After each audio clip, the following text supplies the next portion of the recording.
Can't. I'm busy fucking your fiancé. Try Uber. That's what my sister Morgan texted me. In our family group chat. While I was sitting in SeaTac Airport, waiting for someone to pick me up from the terminal in Denver. But here's the part that makes this story insane. When I read that text, I wasn't some broke, struggling nurse like my family thought.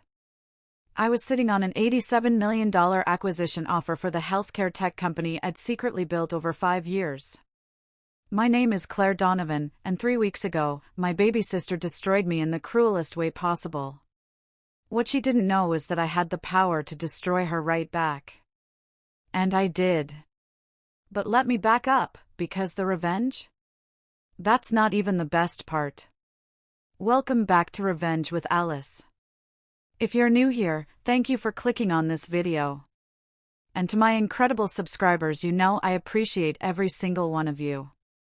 Your support means everything to me. Before we get into this story, I want to say a quick prayer for all of you watching right now. Dear Lord, I pray for everyone who's taken time out of their day to be here. Bless them with strength when they face challenges.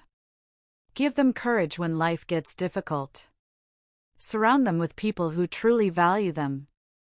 Protect their peace, their health, and their happiness. And remind them that their worth is never determined by how others treat them. Amen. Now, let's get into this story, because what Claire went through and what she did about it is absolutely wild. I was 31 years old when my entire life exploded in a single text message. It was a Friday afternoon, 1:47 p.m. to be exact. I'd just finished 3 days at a chronic pain management conference in Seattle. I was exhausted but energized. I'd networked with leaders in my field, learned cutting-edge treatment protocols, and felt genuinely excited about my work for the first time in months. My flight back to Denver was boarding in 40 minutes.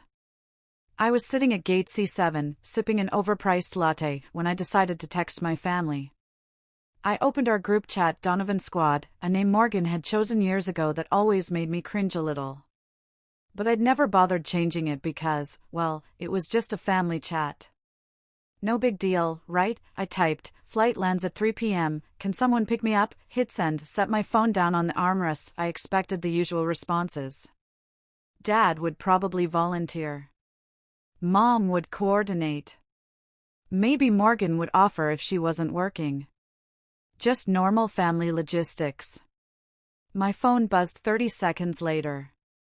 Picked it up, smiled, ready to see who'd responded first, then I read Morgan's message. Can't. I'm busy fucking your fiancé. Try Uber. The latte slipped from my hand. I didn't even feel it hit my lap, the hot liquid soaking through my jeans. I just stared at the screen. Read it again. Can't. I'm busy fucking your fiancé. Try Uber. This had to be a joke. Some stupid, tasteless joke. Morgan would apologize for any second now. She'd always had an inappropriate sense of humor, but this was too far. The 3 dots appeared. She was typing again.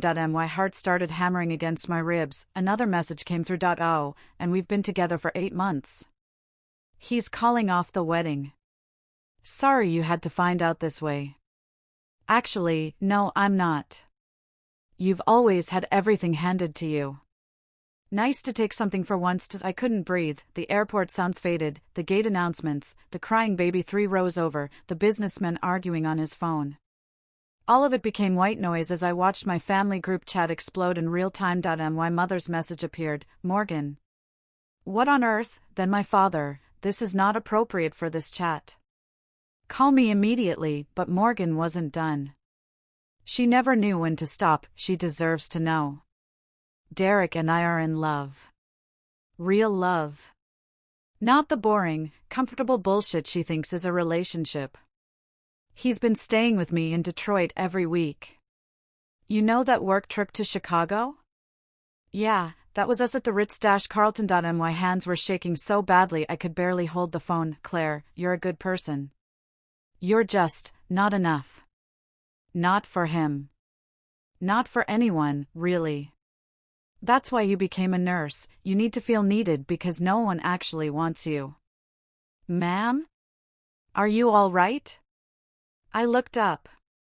A woman in her 50s was standing in front of me, concern etched across her face. I realized I was crying, silent tears streaming down my cheeks, soaking into my coffee-stained jeans.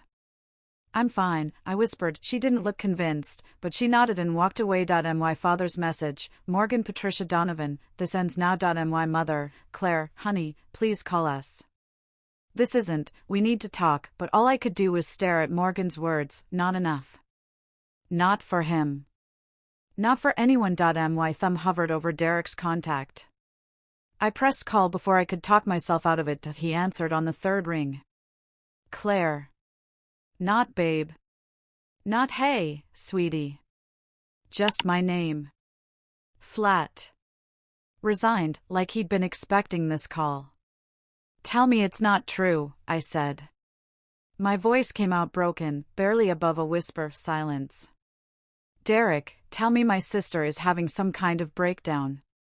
Tell me this is all some sick mistake. I can't. His voice was quiet. I'm sorry. I never wanted you to find out like this. How long? The words stuck in my throat. She told you. 8 months. 8 months that I'd been planning our wedding while he'd been sleeping with my sister. Choosing flowers while he'd been choosing her. Addressing invitations to celebrate a marriage that was already a joke. Why? The word came out cracked, raw. Claire, you're amazing. You really are. But Morgan and I don't. I cut him off. Don't you dare tell me about your connection. Don't tell me it just happened. Don't feed me any bullshit about soulmates. What do you want me to say? Nothing. I stood up, grabbing my carry-on. I want you to say absolutely nothing. I ended the call. The gate agent was calling my zone. Somehow, my legs carried me forward. I handed her my boarding pass with hands that wouldn't stop shaking. She smiled at me. Have a great flight. I walked down the jetway in a daze. The thing about betrayal is that once you see it, you can't unsee it. Every memory becomes suspicious. Every sweet moment gets re-examined for cracks. As I took my window seat on the plane, my mind started replaying our relationship like a movie I'd seen before but never really watched. Morgan and I grew up in Bloomfield Hills, Michigan. Suburban paradise. 4-bedroom house with a pool. Dad owned a successful insurance agency. Mom volunteered at the hospital and hosted charity fundraisers. We were the family everyone envied, but Morgan and I were never equals. She was born 3 years after me, and from day one, she was the sun our family orbited around. The beautiful one. The charming one. The one who could do no wrong. I was the responsible one. The boring one. The one who got good grades, went to state school, became a nurse practitioner, and moved to Denver for work. Morgan stayed close to home. She worked retail, lived with her parents until she was 26, and made them feel needed. Which, in our family, was worth more than any achievement I could accomplish. I met Derek Walsh when I was 26. He was a pharmaceutical sales rep who came through the clinic where I worked. God, I can still remember the first time I saw him. Tall, sandy blonde hair, smile that made my stomach flip. He had this confidence about him, not arrogant, just sure of himself in a way I found magnetic. That he asked me out that same day. I know this is probably against some professional code, he'd said, leaning against the nurse's station with that devastating grin. But I'd kick myself if I didn't ask. Coffee this week? I'd said yes before I could overthink it. 3 years. We dated for 3 years before he proposed. That he took me to California, to a beach at sunset. Got down on one knee in the sand with a ring that must have cost 3 months of his salary. Diamond solitaire, platinum band, absolutely perfect. Claire Donovan, he'd said, waves crashing behind him, you're the most incredible woman I've ever met. You're brilliant, you're kind, you're everything I never knew I needed. Will you marry me? I'd cried. Actually sobbed yes while he slipped the ring on my finger. We called my family from the beach. I was breathless with excitement, barely able to get the words out. She said yes.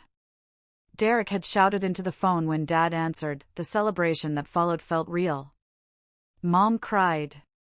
Dad congratulated Derek on landing a good woman. And Morgan, God, Morgan had seemed so genuinely happy. I'm so happy for you, she'd squealed when she grabbed the phone. You deserve this, Claire. You deserve everything. I'd believed her that we planned the wedding for June, a year away. Morgan immediately volunteered to be my maid of honor. We spent weekends looking at dresses, tasting cakes, addressing invitations. She seemed invested. Excited. Even Derek and I lived in Denver, but we visited Michigan once a month. And from the first visit, Derek and Morgan got along like a house on fire. Too well, I realize now, they had inside jokes. They texted about TV shows they both watched. Once, I came back from the bathroom at a restaurant to find them laughing so hard they were crying. What's so funny? I'd asked, sliding back into my seat. Nothing, Derek said, wiping his eyes. Morgan was just telling me about this disaster date she went on. Tell me. I'd insisted, but Morgan had just shaken her head, still giggling. It's one of those stories that's only funny in the moment. You had to be there. I'd felt a small sting of exclusion. But I pushed it away. I was happy they got along. What kind of person would begrudge her fiancé and her sister becoming friends? 6 months before the wedding, Derek started traveling more for work. They're expanding my territory, he'd explained over dinner at our apartment. 3, sometimes 4 nights a week. I hate being away from you, but once I hit the sales target, I can take a step back. How long will this last? I'd asked. Just until the wedding. Maybe a few months after. Then we'll buy that house, start that family. He'd reached across the table and squeezed my hand. I'm building our future, babe. I'd believed him. 3 months before the wedding, Morgan got a new job. She'd been working retail at some boutique, but suddenly she landed a position at a marketing firm in Detroit. It's an hour commute from Mom and Dad's, she'd told me on the phone. So I'm staying with a friend in the city a few nights a week. It's easier than driving back and forth. Mom had worried. It's not safe for a young woman alone in the city. But Morgan insisted she was fine. The friend has a secure building. Don't worry. 2 months before the wedding, Derek asked to postpone. Just by 6 months, he'd said. We were having dinner at our favorite Italian place. My work schedule is insane right now. I want to be present for our wedding, not exhausted and distracted. I'd been disappointed. Of course I had been. But I understood. 6 months isn't that long, I'd said. You're amazing. He'd kissed me across the table. Have I told you how lucky I am? Looking back now, sitting on that plane with betrayal burning in my chest, I could see every lie. Every perfectly crafted excuse. Every moment of manipulation disguised as love. But that night, I just felt grateful to have a fiancé who cared so much about making our wedding perfect. The flight to Denver felt endless and too short at the same time. That I needed time to process, to think, to plan. But I also needed to get home, to be somewhere that Derek had never touched, that Morgan had never poisoned with her presence. When we touched down at Denver International, I turned off airplane mode. My phone exploded. 47 missed calls. 83 text messages. 12 voicemails. Most were from my parents. Some from family friends. A few from numbers I didn't recognize, probably relatives who'd heard and wanted the gossip firsthand, but one text stood out. It was from a contact I'd saved under a fake name, Jordan Matthews, accountant. The message was simple: saw the news. I'm here if you need me. I texted back, thanks. I'll call you tonight. Then I grabbed my carry-on and walked off the plane. The Denver evening air was crisp and cold. I found my car in long-term parking and drove home on autopilot, my mind churning with everything I now knew, everything I'd been too blind to see. My apartment was dark when I unlocked the door. Cold. Empty. I'd left 3 days ago, engaged to a man I loved. excited about my future. I returned single, betrayed, and seething with a rage so pure it felt like ice in my veins. I dropped my suitcase by the door, walked to the kitchen, and poured myself a very large glass of wine. Then I pulled out my laptop. It was time to stop hiding. For 5 years, I'd been living two completely different lives. My family thought I was Claire Donovan, struggling nurse practitioner at some walk-in clinic in Denver. Barely making ends meet. Living in a modest apartment. Single and career-focused because I couldn't find a man who'd commit. That's what they believed. Here's what they didn't know. The walk-in clinic was actually the headquarters of Pinnacle Pain Solutions, a healthcare technology startup I'd founded. We developed a revolutionary treatment protocol for chronic pain that combined pharmacology, physical therapy, and cognitive behavioral therapy in ways that traditional medicine never had. 2 years ago, I'd sold 40% of my company to venture capitalists for $12 million. I didn't own an apartment. I owned the entire building, a 6-unit property in Capitol Hill that I'd purchased with my first major investor payout, and that Forbes 30 Under 30 feature on healthcare innovators changing medicine. That was me. Under my professional name, Claire Davidson, I'd used my middle name deliberately. I wanted to build something without my family's judgment, without their expectations, without having to hear my mother say, "That's nice, dear, but Morgan is doing so well in her new position." I'd wanted to succeed on my own terms, but sitting in my apartment with my sister's betrayal still burning in my chest, I realized something. I hadn't been protecting myself from their judgment, I'd been protecting them from the truth, and that protection was about to end. I opened my laptop and navigated to my company email. The message I'd been avoiding for 3 weeks sat at the top of my inbox, unopened. Subject: acquisition offer, urgent response needed. My hand hovered over the mouse, then I clicked it open. MS. Davidson. Following our preliminary discussions, MedTech Global is prepared to offer $87 million for full acquisition of Pinnacle Pain Solutions. We understand this is a significant decision and would like to schedule a formal meeting to discuss terms. Given your company's projected growth trajectory and revolutionary treatment protocols, we believe this represents fair market value with substantial upside for all parties. Please respond at your earliest convenience. Best regards, Harrison Caldwell, CEO. MedTech Global. $87 million. I'd been sitting on an $87 million offer while my family treated me like a charity case, while Derek fucked my sister in hotel rooms in my own bed, while Morgan sent those texts, so confident in her superiority, so certain I had nothing and was nothing. I picked up my phone and called the only person who knew both versions of my life. She answered immediately. Claire. Jesus. I saw the group chat. Rebecca Ming was my best friend from college and now my company's chief operating officer. She was also the only person outside my business who knew my real identity. "Tell me you've been documenting everything," I said. "Every interaction for the past 8 months." Rebecca's voice was steady, professional. "Hotel receipts, credit card statements showing Derek's charges in Detroit that match Morgan's apartment location, phone records." Wait. Her apartment location? Rebecca went quiet for a moment. "Oh, honey," she said softly. "Derek co-signed her lease 6 months ago.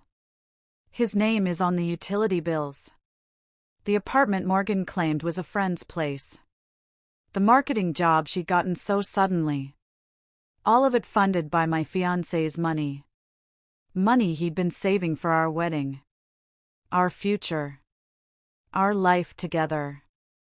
Send everything to my personal email," I said. My voice had gone cold, clinical. "Every document, every receipt, every piece of evidence." "Claire, what are you planning?"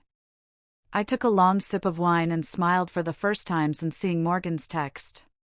"You know how Morgan's been planning her 30th birthday party for 6 months? The big event at that country club? The one that's next Saturday? Mom and Dad are flying in. All their friends, all our relatives. Everyone who matters to the Donovan family reputation." I paused. "Everyone who thinks I'm a failure and Morgan is the golden child. Claire, I'm going to tell them all the truth. Every single truth. About my company, about the acquisition offer, about Derek and Morgan's relationship. That's nuclear. They nuked me first. I'm just returning fire." Rebecca was quiet for a long moment. Then she laughed sharp and fierce. "You know what? Fuck it. I'm in. What do you need? Everything we've got on Derek's financial situation. Credit score, debt load, the works. I want to know exactly how much he owes and who he owes it to. Why? Because I'm willing to bet a man with his spending habits has maxed out his credit cards on Morgan. I want to know how desperate he is. Give me 24 hours. We hung up, and I opened a new document on my laptop. At the top, I typed, Operation Golden Child. Then I started planning the most satisfying revenge of my life. The next morning, I woke up with a pounding headache and a crystal clear purpose. My phone showed 32 new missed calls. I ignored every single one. Instead, I made coffee, opened my laptop, and started building the case against the two people who'd destroyed me. Rebecca called at 9 a.m. sharp. You're going to want to sit down for this, she said. I'm already sitting. Derek Walsh is drowning in debt. $70,000 worth. I set down my coffee cup. 70,000? 3 maxed out credit cards. 2 personal loans from different banks. And get this, he took out a third loan 6 months ago. Want to guess when? Right after Morgan got her apartment. Bingo. I pulled the credit card statements. Restaurants in Detroit. Hotels. A jewelry purchase at Tiffany's for $8,000. None of it was for you, Claire. My hands clenched into fists. He was courting her. While engaged to me. It gets worse. Remember that Chicago trip he told you about?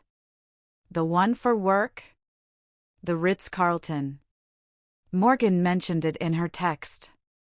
I got the hotel receipt. Presidential suite. 2 nights. Champagne and room service totaling another $3,000. All charged to his Amex. I closed my eyes. Breathed through the rage. What else? Morgan's building has security cameras. I called in a favor with a friend who works in property management.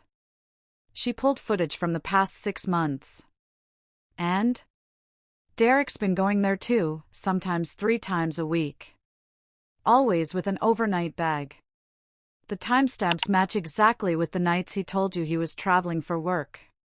Send me everything. Already in your inbox.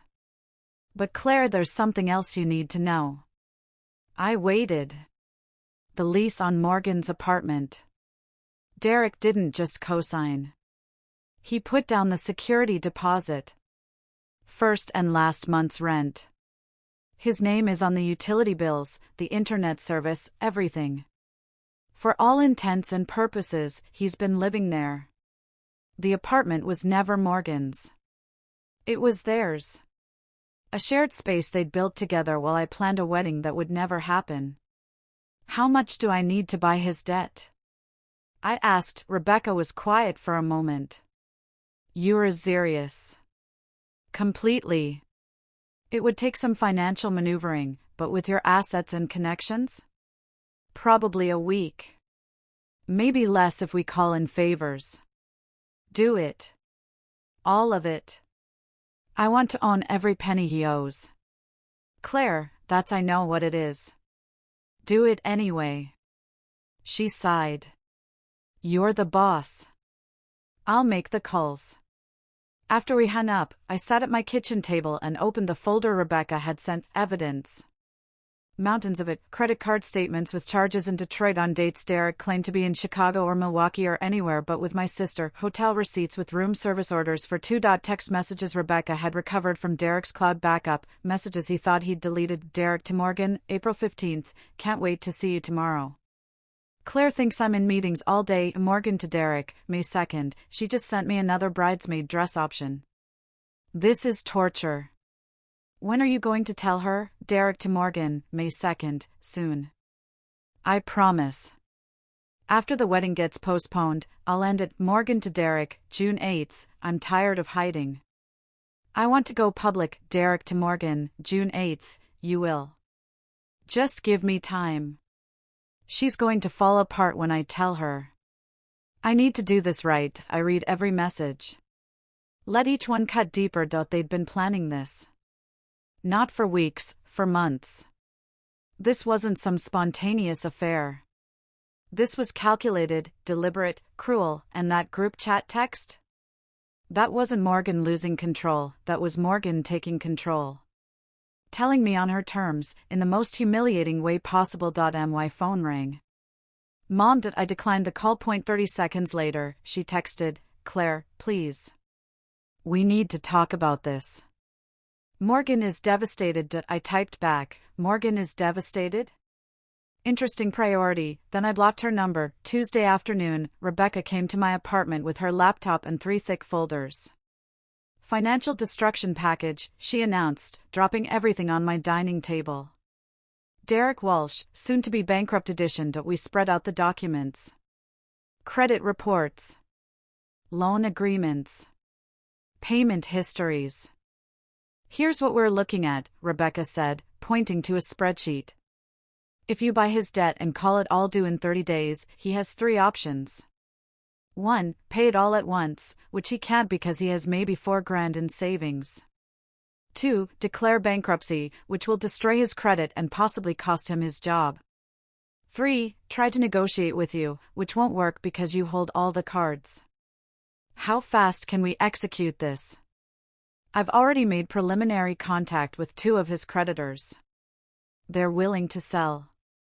The 3rd is playing hardball, but I think I can convince them by Thursday. What's the total buyout cost? $72,000 for the debt, plus fees and interest. Call it $80,000 all in. $80,000 to destroy the man who'd destroyed me. It seemed like a bargain.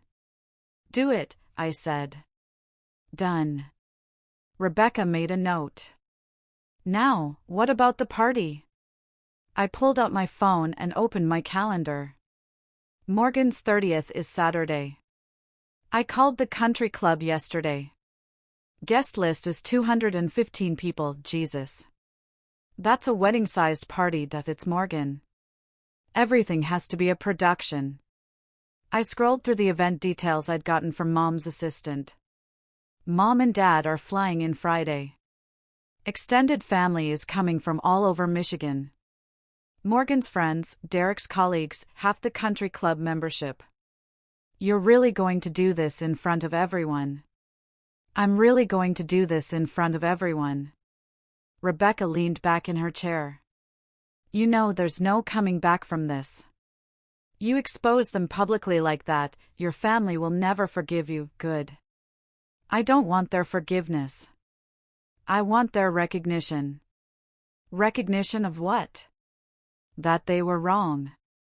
About me, about Morgan, about everything. I pulled up another document on my laptop. For 31 years, I've been the responsible one. The boring one. The one they could ignore because I didn't demand attention. Meanwhile, Morgan got praised for doing the bare minimum because she was charming and pretty. And you're going to show them who you really are, not just them. Everyone. I turned the laptop toward Rebecca. This is Harrison Caldwell, CEO of MedTech Global. The man who wants to buy my company for $87 million. Rebecca's eyes widened. You invited him to the party. I did. Told him I wanted him to meet my family, the people who made me who I am today. I smiled.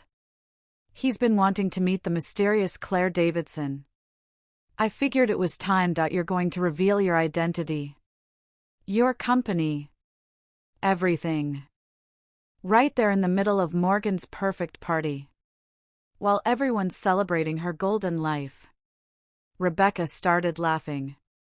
This is the most ruthlessly brilliant thing I've ever seen. I learned from the best, I said. You taught me that in business, timing is everything.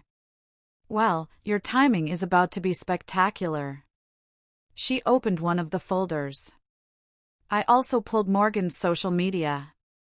She's been documenting this party planning for months. Every detail, every decoration, every carefully curated moment. She showed me Morgan's Instagram. Post after post of party preparations. Dress shopping. venue tours, cake tastings. Each one with hundreds of likes and comments. Morgan Donovan _ can't believe I'm turning 30. This party is going to be epic. Comments flooded and you deserve the best. Can't wait to celebrate you. You're going to look amazing. She's built this up as the event of the year, Rebecca said. Everyone she knows is going to be there. Perfect. I scrolled through more posts. The bigger the audience, the better. Rebecca pulled out another folder. Speaking of audiences, I also found something interesting about how this whole thing started. What do you mean, the affair? I did some digging, talked to a few people. Claire, it didn't start randomly. It started at your birthday dinner last year. My stomach dropped. My birthday? April 10th. You, Derek, Morgan, and your parents went to that steakhouse. Remember? I did remember. We'd had a nice dinner. Nothing remarkable. Nothing that stood out as the night my sister decided to steal my fiancé. What happened? Rebecca pulled out her phone and opened a text thread. One of Morgan's friends got drunk last week and told her roommate the whole story. The roommate is dating my cousin. He sent me screenshots. She handed me the phone. Jess, Morgan's been planning this for a moment. Jess, she told me the night Derek proposed to Claire, she decided she wanted him. Jess said Claire didn't deserve someone like Derek. Jess, at that birthday dinner, Morgan followed Derek outside when he went to take a work call. Jess, she kissed him first. Jess, he tried to pull away but she basically told him she'd been in love with him since they met. Jess, they started texting that night. Jess, by May they were sleeping together. I read the messages 3 times. Morgan had planned this. From the moment Derek proposed to me, she'd decided she wanted him. And she'd taken him. There's more, Rebecca said quietly. Same friend said Morgan has been jealous of you for years. Every achievement you had, every success, she saw it as something being taken from her. That's insane. I never competed with her. You didn't have to. You were good at things without trying. That was the problem. I handed back the phone. So she took Derek to even the score. Looks like it. Well, I closed my laptop. If Morgan wants to play for keeps, she's about to learn what losing actually feels like. Wednesday morning, Derek called me for the first time since the airport. I let it ring 4 times before answering. Claire. His voice was rough, like he hadn't slept. Claire, thank God. We need to talk. Do we, please? This is, I know what Morgan said was awful, but we need to discuss this like adults, I repeated. That's funny, considering you've been acting like a teenager sneaking around behind my back. I deserve that. You deserve a lot more than that, Derek. Silence on his end. I want to return the ring, I said calmly. It doesn't feel right keeping it. Claire, you don't have to. You can keep it if you want. No. I need to give it back to you in person. Okay. He sounded relieved. When? Where? Morgan's birthday party. Saturday. I'll see you there. Long pause. You're still coming to that? Of course. She's my sister. Family comes first, right? That's what Mom always says. Claire, I don't think that's a good idea. Why not? Are you embarrassed? No. It's just Morgan might not be comfortable. Morgan destroyed me in a family group chat. I think she'll survive seeing me at her party. I kept my voice light, almost cheerful. I'll see you Saturday, Derek. Claire, this is really mature of you. I looked at my reflection in the bathroom mirror. Smiled. I'm a mature person, Derek. You should know that by now. I hung up. Rebecca, who'd been listening on speaker, shook her head. He actually thinks you're being mature. He has no idea what's coming. That's the point. I opened a text thread with Morgan. Typed, will you have a few minutes at your party? I'd like to talk privately. Her response came back immediately. I don't think that's a good idea. Me, please? I just want to clear the air. No drama. I promise, Morgan, fine. But only for a minute. Me, thank you. See you Saturday.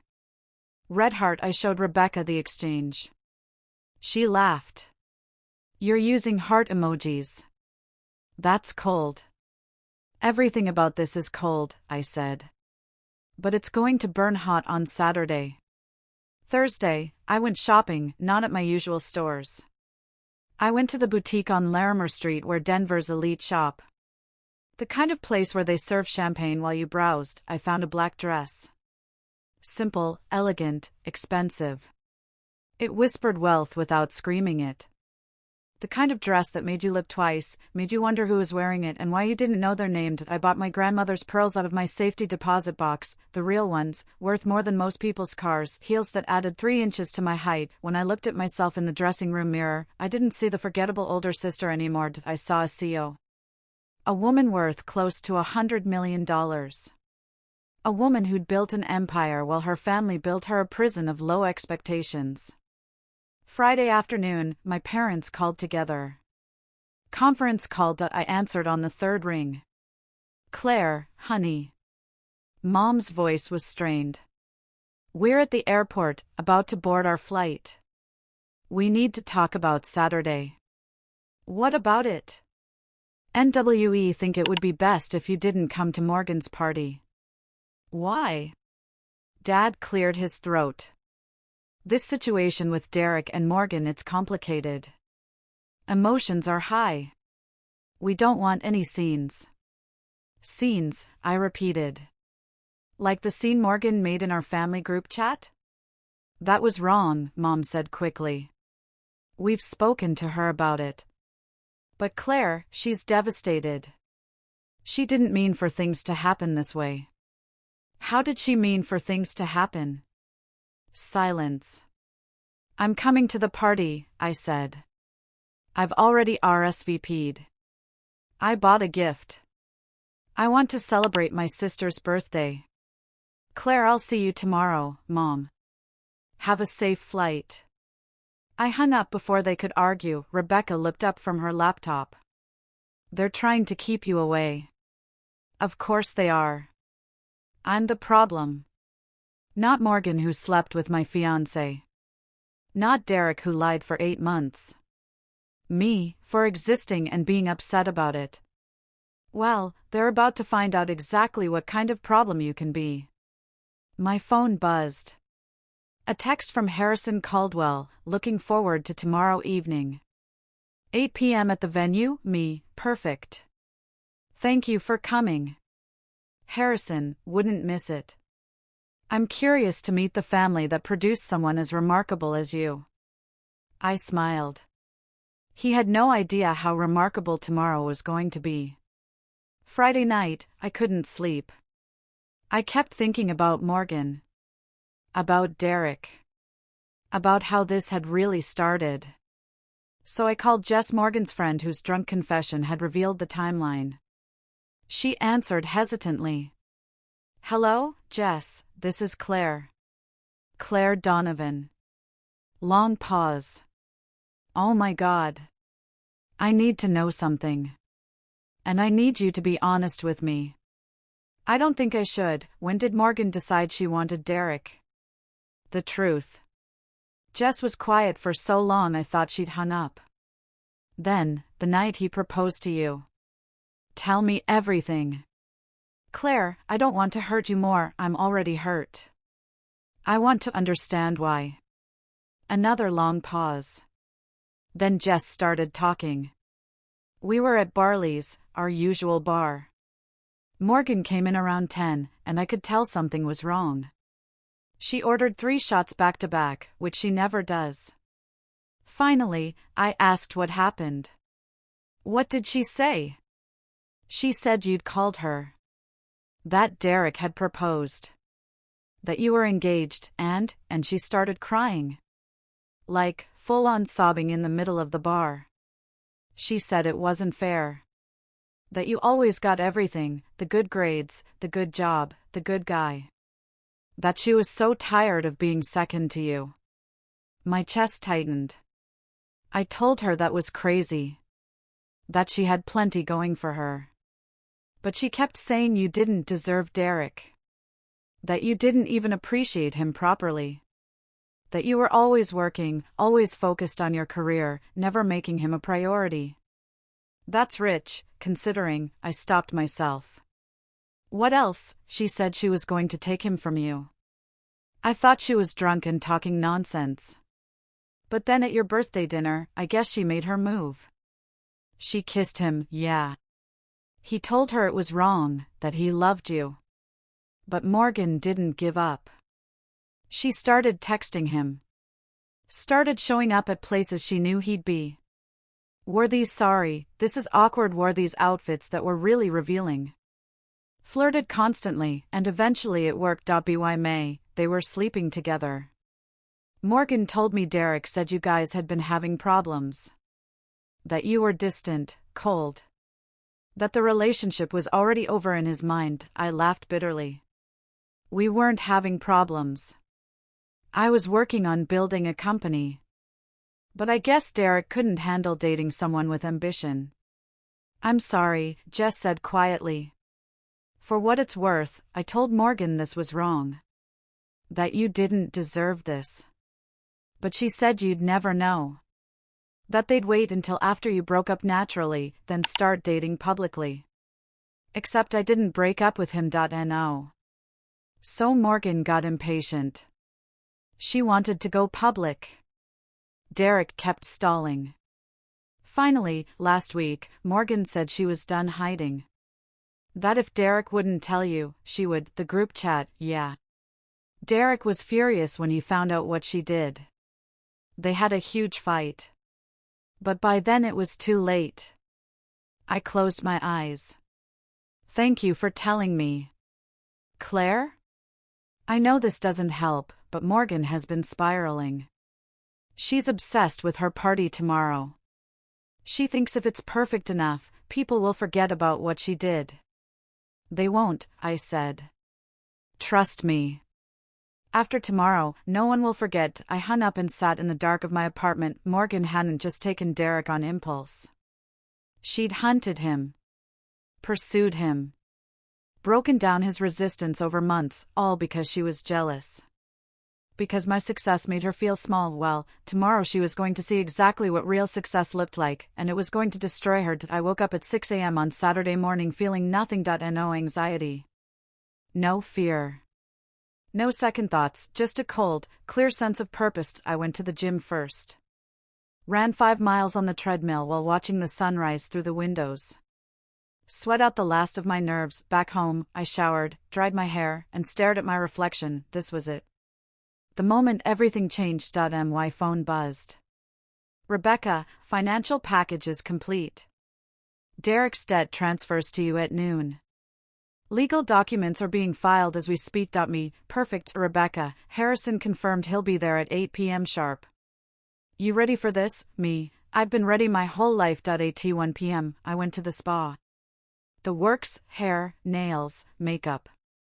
The stylist asked what the occasion was. A birthday party, I said. Must be someone special. Oh, it will be special. Trust me. By 6 p.m., I was dressed. Black dress, grandmother's pearls, 3-inch heels. I looked at myself in the full-length mirror and barely recognized the woman staring back. She looked powerful. Untouchable. Dangerous. My phone rang. Mom. Claire, please don't do this, she said without preamble. Please don't come tonight. Morgan is already stressed. Derek is uncomfortable. This is just going to make everything worse. Mom, I'm celebrating my sister's birthday. That's what good sisters do, right? Claire, I'll see you in an hour. I hung up, grabbed my clutch, and headed for the door. The drive to the country club took 40 minutes.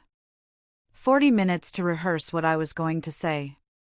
40 minutes to make sure I had everything in order. The evidence was loaded on my phone. The acquisition offer was in my email. Harrison knew exactly when to arrive. Rebecca was monitoring everything remotely. All the pieces were in place. At 7:25 p.m., I pulled into the country club parking lot. The building was lit up like a palace. White and gold balloons lined the entrance. A banner read, "Happy 30th birthday, Morgan." I checked my reflection one more time. Reapplied my lipstick. Took a deep breath. Let's do this, I whispered. The ballroom was exactly what I expected. Over the top, lavish, and screaming for attention, white roses everywhere. Gold tablecloths. Crystal chandeliers. A DJ in the corner playing tasteful jazz. Waiters in black ties carrying champagne on silver trays. 200 guests, maybe more. Everyone dressed to impress. Everyone there to celebrate Morgan's golden life. I walked through the entrance, and heads turned. Not everyone recognized me at first. I looked different, polished, expensive, confident. Not like the Claire they remembered, but my mother saw me immediately. Claire! She rushed over, her face tight with worry. Honey, we didn't think you'd actually come. Why wouldn't I? I accepted a champagne flute from a passing waiter. It's Morgan's birthday. After what happened after the text water under the bridge, I said smoothly. Where's the birthday girl? My father appeared beside Mom. He looked older than I remembered. Tired. Claire, we need to talk. Privately. Later, Dad. I want to find Morgan first. They exchanged worried glances but didn't stop me. I moved through the crowd, smiling at relatives I hadn't seen in years. Claire! My goodness, you look stunning, Aunt Linda said. What have you been doing with yourself? Just working, I said. Keeping busy. Still at that clinic? Something like that. Uncle Tom clapped me on the shoulder. Good to see you, kiddo. Heard about the situation with Derek. Tough break. These things happen, I said lightly. You're handling it well. Very mature. If only you knew. I spotted Morgan across the room, surrounded by friends. She wore a white dress deliberately bridal, I noticed. Making a statement. Derek stood beside her, his hand on her lower back. Possessive. Public. When Morgan saw me, her face went pale. I walked over, champagne in hand, smile fixed in place. Morgan. Happy birthday. Her friends went quiet. The circle opened, creating space for this confrontation everyone had been whispering about. Claire. Her voice was uncertain. I didn't think you'd have the nerve to show your face. Why not? You're my sister. I wanted to wish you a happy birthday in person. Is that okay? She studied me, trying to find the wound, the weakness, the anger. But I gave her nothing. Fine, she said finally. Just don't make a scene. I wouldn't dream of it. I turned to Derek. Hi, Derek. He couldn't meet my eyes. Hey, Claire. He looked terrible. Thinner than I remembered. Dark circles under his eyes. His suit hung loose on his frame. Good. You two look happy, I said. Morgan's hand found Derek's. She squeezed it, her diamond bracelet catching the light. A bracelet I'd never seen before. We are, she said defiantly. I know you probably don't want to hear that, but I'm glad, I interrupted. Really? You deserve each other. The double meaning wasn't lost on anyone. Morgan's friends shifted uncomfortably. Claire, can we talk? Derek asked quietly. About the ring? You said you wanted to later, I said. Let Morgan enjoy her party first. I walked away, leaving them confused. Unsettled, perfect, I spent the next hour mingling. Being friendly. Being warm. Acting like nothing was wrong. My cousin Jessica pulled me aside by the bar. Are you okay? I mean, really? I'm fine, Claire. Your sister is parading around with your ex-fiancé at her birthday party.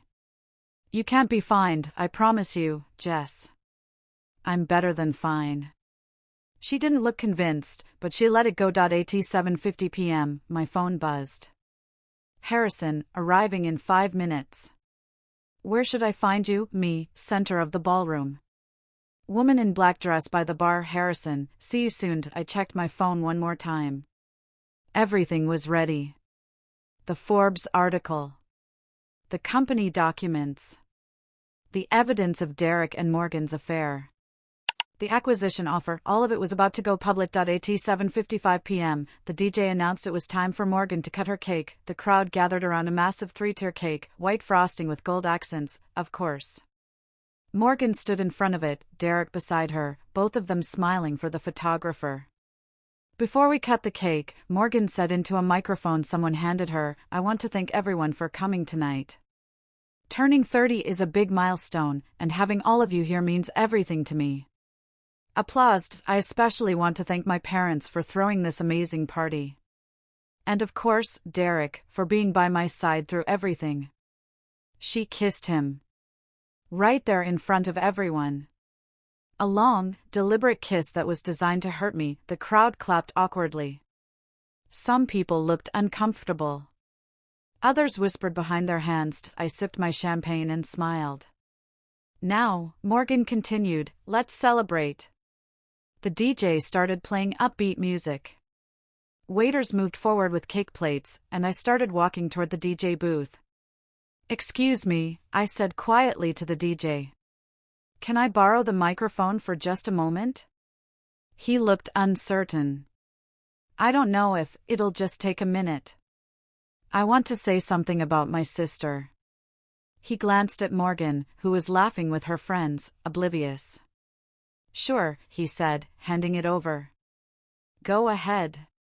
I tapped the microphone twice, the room went silent.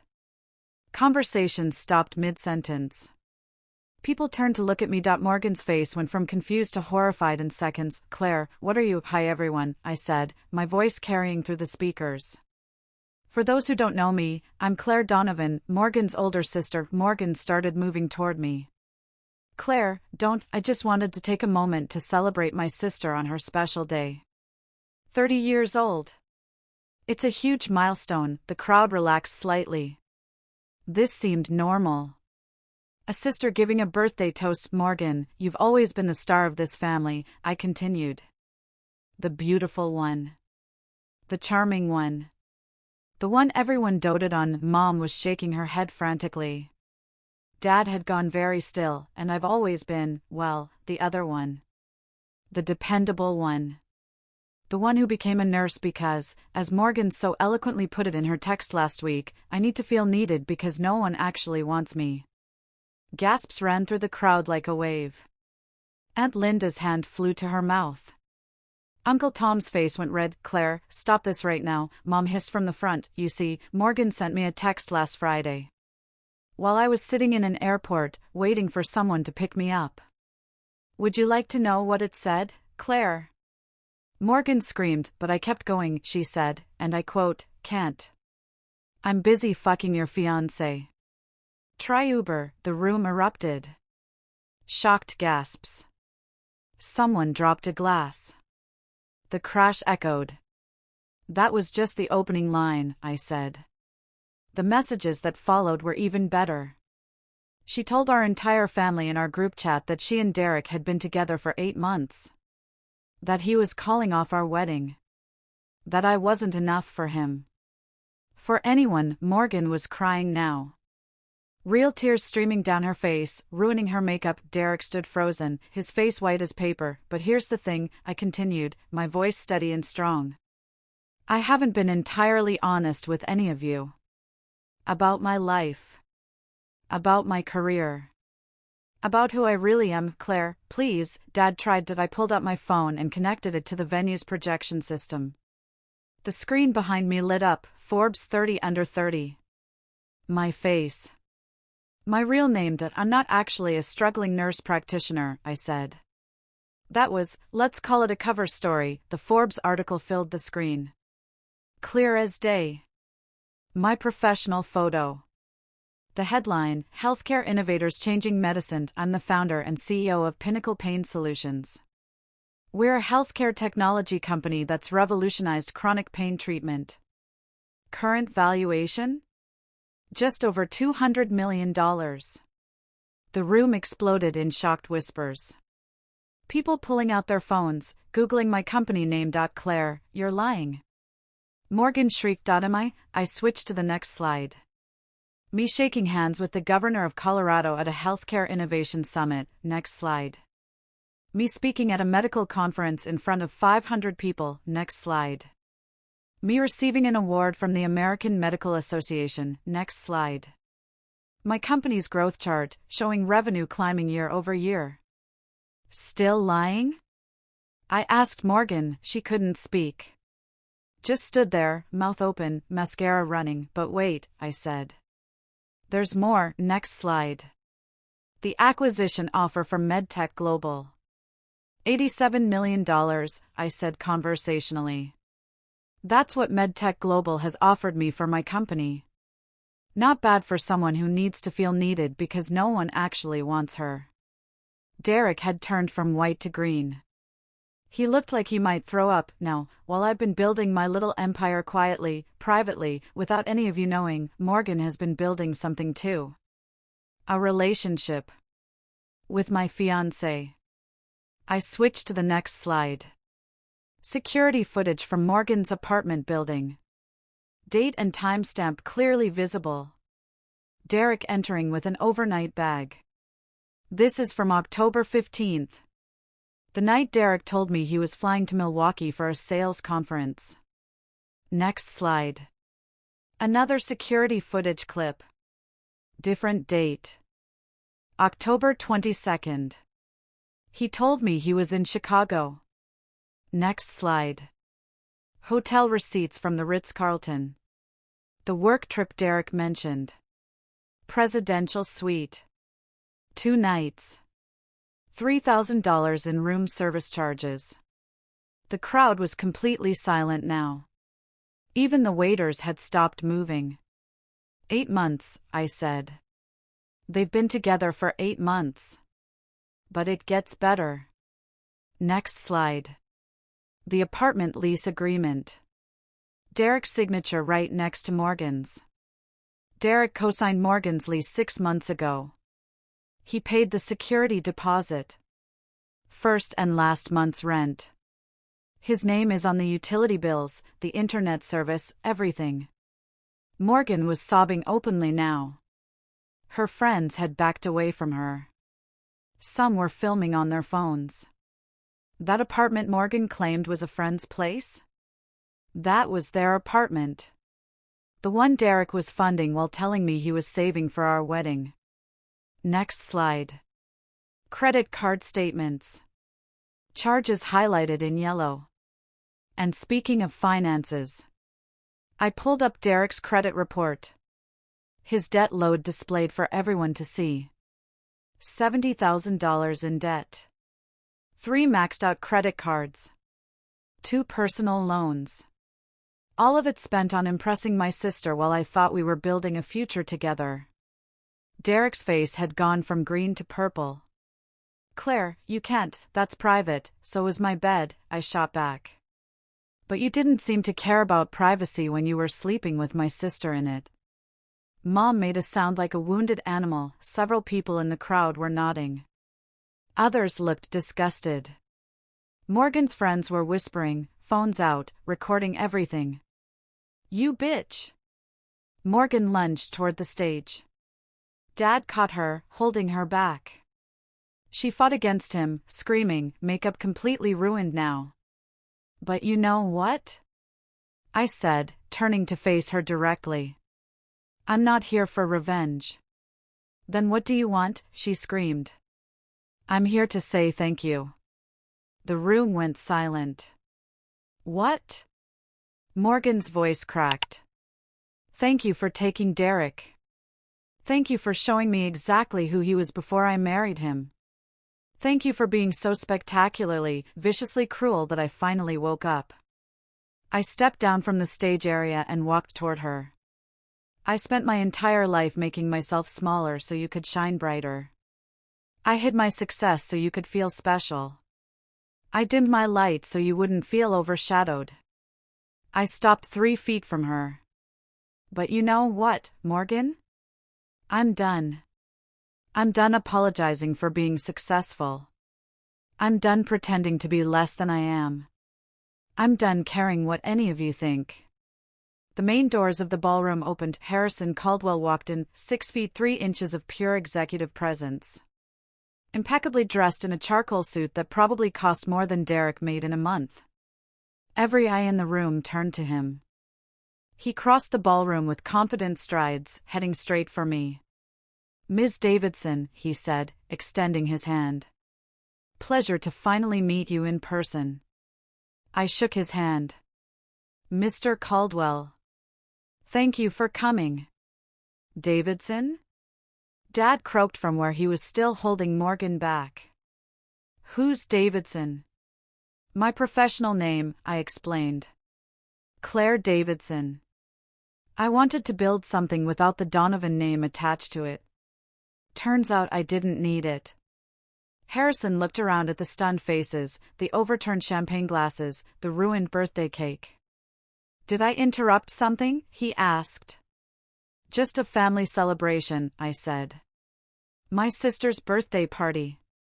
Though I think it might be winding down now." I turned back to Morgan. Reached into my clutch and pulled out an envelope. "Happy birthday, sis. I got you a present." She stared at it like it might bite her. "Take it," I said, with shaking hands. She opened the envelope. Inside was a check for $10,000. "What is this?" she whispered. "You'll need it," I said. "When Derek can't pay his half of the rent anymore." "What are you talking about?" I smiled. "Oh, did I forget to mention? I bought Derek's debt. All $70,000 of it. Called in some favors with his creditors. Worked out a deal." Derek's legs buckled. He grabbed the table to keep from falling. "Technically, Derek, you owe me now. And I'm calling it all due in 30 days. Full payment. No extensions. No negotiations." "You can't do that," Morgan whispered. That's legal?" "Absolutely. When you're worth what I'm worth, you can do pretty much anything." I turned to Harrison. "Shall we go somewhere quieter to discuss business? I believe I'm ready to accept your offer." "Of course," he said, clearly intrigued by the chaos he'd walked into. As we headed toward the exit, I paused at the doorway. Turned back one last time. "Oh, and Mom? Dad?" I said. "That text Morgan sent asking if someone could pick me up from the airport? I took an Uber. Cost $42. I can afford it. Turns out I can afford pretty much anything now." I looked at each of them, my mother's shocked face, my father's confusion, Morgan's devastated rage, Derek's complete panic. "Except tolerance for people who don't value me." I smiled. "Enjoy the party. I have a company to sell." The door closed behind me and Harrison, cutting off the explosion of voices that followed. I in the hallway. Harrison touched my elbow gently. "That was..." He searched for words. "Quite something. Want to tell me what just happened?" I took a deep breath. Let it out slowly. "Family drama," I said. "Very long story." "Well..." He smiled. "You certainly know how to make an exit. Want to get a drink and tell me about it? I have a feeling there's a lot more to Claire Davidson than even I realized." I looked back at the ballroom doors one more time. Through the windows, I could see Morgan collapsed in a chair, crying. Mom trying to comfort her. Dad on his phone, probably trying to do damage control. Derek was nowhere to be seen. Probably already calling his bank, trying to figure out how he was going to come up with $70,000 in 30 days. "You know what?" I said to Harrison. "I'd love to." We walked out of the country club together. Behind us, Morgan's perfect party burned to the ground, and I'd never felt more free in my entire life. Harrison and I ended up at a quiet restaurant 3 blocks from the country club. Private booth in the back, dim lighting, excellent wine list. So, he said after we'd ordered. Your family has no idea who you really are. Had no idea, I corrected. Now they know. That must have taken incredible discipline. Building a company worth hundreds of millions while your own family thought you were struggling. It wasn't discipline. It was survival. I took a sip of wine. If I'd told them, they would have found a way to diminish it. To make it about Morgan somehow. Better to build in silence than to fight for recognition I'd never get, and now? How they know. And there's no taking it back. My phone had been buzzing nonstop since we left. I finally looked at it. 73 missed calls. Over 100 texts from Mom, Claire, come back. We need to fix this. Morgan is devastated, from Dad, this was cruel and unnecessary. Call me immediately, from relatives I hadn't heard from in years, what you did was horrible. And also, good for you. They had it coming, the family was splitting.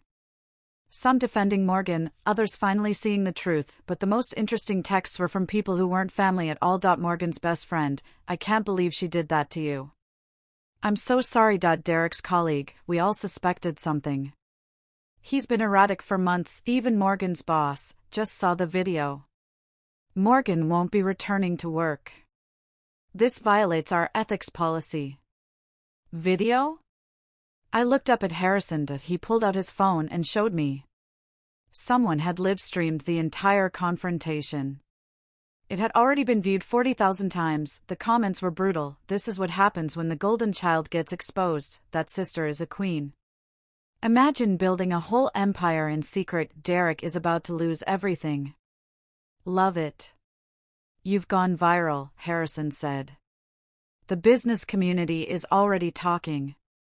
Forbes wants an exclusive interview about your decision to hide your success from your family. Of course they do. Claire. He set down his phone. What you did tonight was either genius or career suicide. I can't tell which yet. Does it change the acquisition offer? He laughed. Are you kidding? It makes you more valuable. You're fearless. You played the long game perfectly. You're exactly the kind of person we want running our healthcare innovation division. My phone rang. Rebecca. Hold on, I told Harrison, then answered. Tell me. It's chaos, Rebecca said. I could hear the grin in her voice. Morgan's Instagram has been flooded with comments. She's deleted her account. Derek called his bank 6 times in the last hour. Your father is trying to reach everyone who was at the party to explain the situation. And? Most of them aren't taking his calls. Claire, you didn't just expose Morgan and Derek. You exposed your entire family dynamic. People are talking about how they always treated you like you were less than. How they dismissed your accomplishments while celebrating Morgan's mediocrity. Good. There's something else. Derek's boss called him. He's being put on administrative leave while they investigate his expense reports. Apparently, all those business trips he claimed? The company is questioning whether they were legitimate. He's going to lose his job. He's already lost everything that matters. His reputation, his credit, his relationship with your family. Oh, and Morgan? Her birthday party made the local news. Not in a good way. I closed my eyes. Breathed. It was done. Completely, totally done. Thank you, Rebecca. Anytime, boss. You want me to keep monitoring? No. Let them burn. I'm done watching. I hung up and looked at Harrison. The acquisition, I said. Let's finalize it this week. I want this chapter closed. He raised his glass. To new beginnings.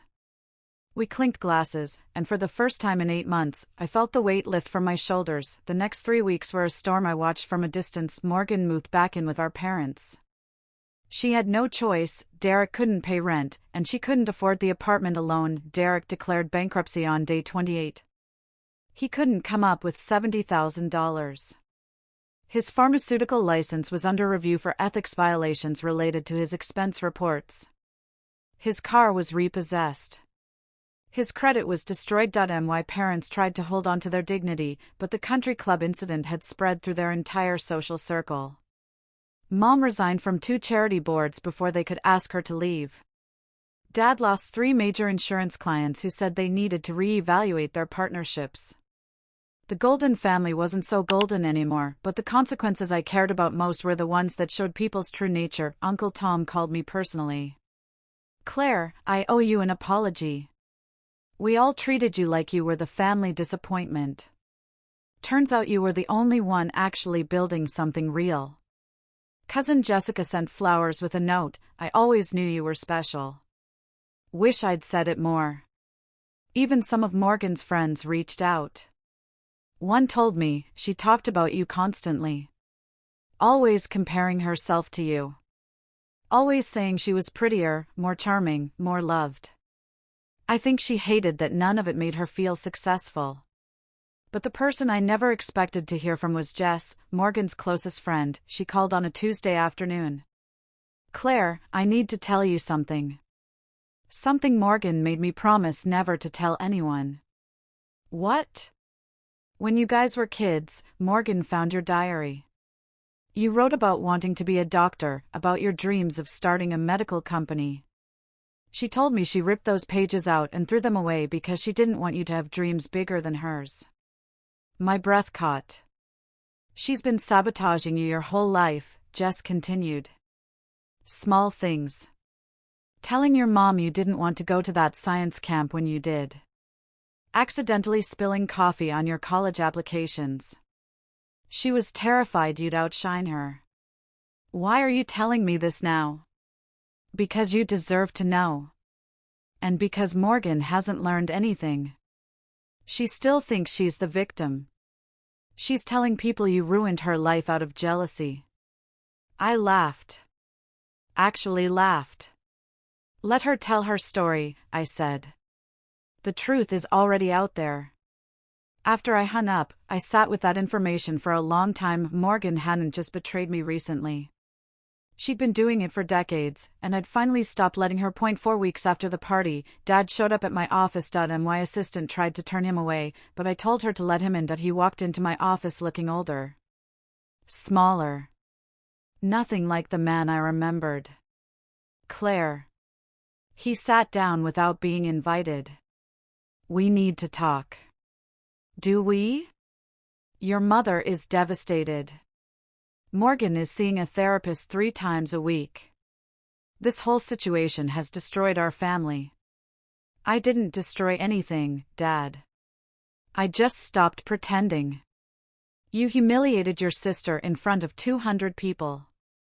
You exposed private financial information. I told the truth." I set down my pen. Every single thing I said was true. Morgan slept with my fiancé for 8 months. Derek funded their relationship with money he owed to creditors. They planned to humiliate me, and I beat them to it. You could have handled it privately. Like Morgan handled it privately when she told our entire family in a group chat that she was sleeping with Derek? Like that kind of private? He flinched. "Dad, you saw the business registration for my company years ago. You told Rebecca that during one of her calls. You knew I was building something, but you never asked about it. You never once said, 'Claire, what are you working on?' Because you'd already decided who I was in this family. That's not fair. Isn't it? When's the last time you asked about my life? My work? My dreams? When's the last time you celebrated something I achieved without immediately pivoting to praise Morgan?" Silence. "I love you, Dad. But I'm done begging for recognition from people who refuse to see me. So that's it? You're just cutting us all off? I'm protecting my peace. There's a difference. He stood up. Walked to the door. Stopped. Your mother wants to talk to you. Will you at least hear her out? Maybe someday. When she's ready to actually listen instead of just defending Morgan. He nodded and left. 3 days later, Morgan tried. She showed up at my apartment building. Security called me. There's a Morgan Donovan in the lobby. She says she's your sister. Tell her I'm not available. She's crying, ma'am. She says she needs to apologize. I closed my eyes. Thought about it. Send her away. Are you sure? Positive. 10 minutes later, she posted on social media a long, rambling apology about jealousy and mistakes and how she'd learned so much from therapy. The comments were not kind. Too little, too late, you didn't learn anything. You're just sorry you got caught. Your sister built an empire while you stole her fiancé. No comparison. I didn't respond. Didn't engage. Just blocked her and moved on. Some bridges are meant to burn. 6 months after Morgan's party, I signed the acquisition papers. $87 million. After taxes and investor payouts, I walked away with $52 million in my bank account. More importantly, I walked away freed. I started a new company focused on medical research. Hired Rebecca as CEO. Built a team of brilliant, passionate people who valued innovation over politics, and I started dating Harrison. It wasn't something either of us planned. But after the acquisition, we kept in touch. Coffee meetings turned into dinners.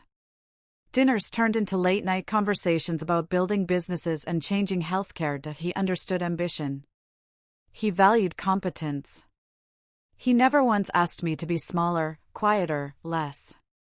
You know what I love about you, he said one night over dinner. What? You don't apologize for being exceptional. It was the best compliment I'd ever received. My family tried a few more times to reconcile. Holiday cards. Birthday calls. Invitations to events I never attended. I responded politely but distantly. They were strangers now. People I used to know. Morgan got engaged to someone else. A man she'd met in therapy. I heard about it through mutual acquaintances. I felt nothing. No jealousy, no satisfaction, no anger. Just nothing. Derek moved to another state. Took a lower-level sales job. Started over. Good for him. As for me? I built something beautiful. A company that employed 120 people. A relationship with someone who saw my worth. A life where success was celebrated, not hidden, and I learned something important through all of this. Your value isn't determined by your family's perception. Your worth isn't measured by how others treat you. Your success doesn't require anyone's permission or validation. Morgan taught me that. Not intentionally, but effectively. When she destroyed me in that group chat, she thought she was exposing my weakness. Instead, she exposed my strength. I didn't need their approval. I never had to. I'd built an empire in silence. Succeeded without their support. Thrived without their recognition, and when they finally saw who I really was, it was too late to claim any part of it. If you're watching this and you feel invisible in your own family, if you're hiding your success because it makes others uncomfortable, if you're shrinking yourself to make room for someone else to shine, stop. Build your empire. Protect your peace. Value yourself even when others don't, because the people who truly love you will celebrate your success, not resent it, and the ones who can't? They were never your people to begin with. I'm Claire Donovan.